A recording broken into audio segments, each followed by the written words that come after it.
for those that know me to some degree know that I've always really highly respected and highly appreciated David Graeber and his work. Rest in peace.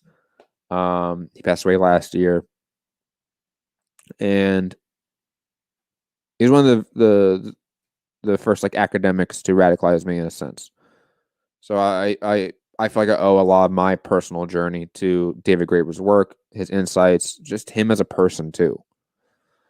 And he wrote an essay before he passed away, apparently, and it's been published now by Jacobin, and it's his last work.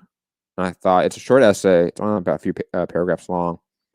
I thought I'd read it in honor of him, in reverence to him. I mean, he's one of the great modern anarchists of our day. Like that just it is. So let's read it. David Graeber, after the pandemic, we can't go back to sleep.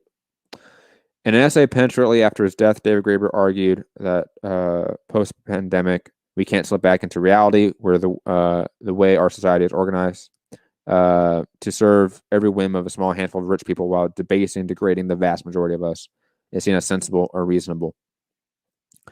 Hold on. Someone texted me.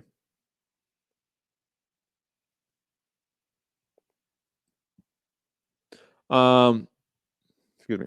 Before he tragically died of the untimely age of 51 in September 2020, the anarchist, anthropologist, and organizer David Graeber wrote this essay on what life and politics could look like after the COVID pandemic. Jacobin is proud to publish Graeber's essay for the first time. At some point in the next few months, the crisis will be declared over. We'll be able to return. Let me zoom in for you guys. My bad. At some point in the next few months, this crisis will be declared over. We'll be able to return to our non-essential jobs. For many, this will be like waking from a dream. The media and political classes will definitely encourage us to think of it this way. This is what happened after the 2008 financial crash. There was a brief moment of questioning. What is finance anyway? Isn't it just other people's debts? What is money? Is it just debt too? What's debt? Isn't just a promise? If money and debt are just a collection of promises we make to each other, then couldn't we just as easily make different ones? The window was almost instantly shut by those insisting we shut up, stop thinking, and get back to work, or at least start looking for it. Last time, most of us fell for it. This time, it is critical that we do not. Because in reality, the crisis we just experienced was waking from a dream, a confrontation with the actual reality of human life, which is that we are a collection of fragile beings taking care of one another. That those who do the lion's share of this care work that keeps us alive are overtaxed, underpaid, and daily humiliated. And that very large proportion of the population don't do anything at all but spin fantasies, extract rents, and generally get in the way of those who are making, fixing, moving, and transporting things or tending to the needs of other living beings. It is imperative that we not slip back into reality where all this makes some sort of inexplicable sense, the way senseless things so often do in dreams. How about this?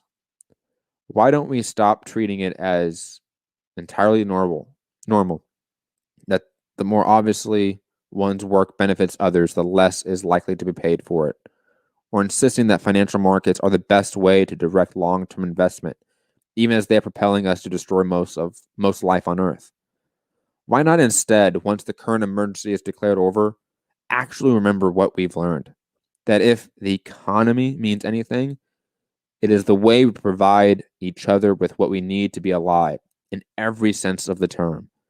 That what we call the market is largely just a way of tabulating the aggregate desires of rich people, most of whom are at least slightly pathological, and the most powerful of whom were already completing the designs for the bunkers they had planned to escape to if we continue to be foolish enough to believe their minions' lectures that we were all collectively too lacking in basic common sense to do anything about oncoming catastrophes.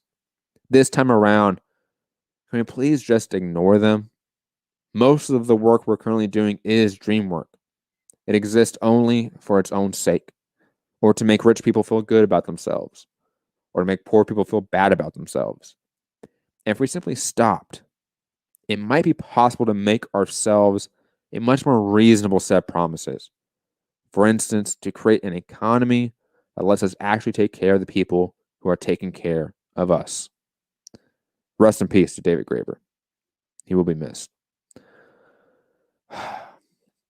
Shit really bums me out. I wish I had more time to do the show. I would play his lecture on debt. I'm probably gonna do that on the next show, just FYI, because that's an amazing lecture. If you haven't listened to it yet, either do it or wait till I do it and join me here on the show and we listen to him together.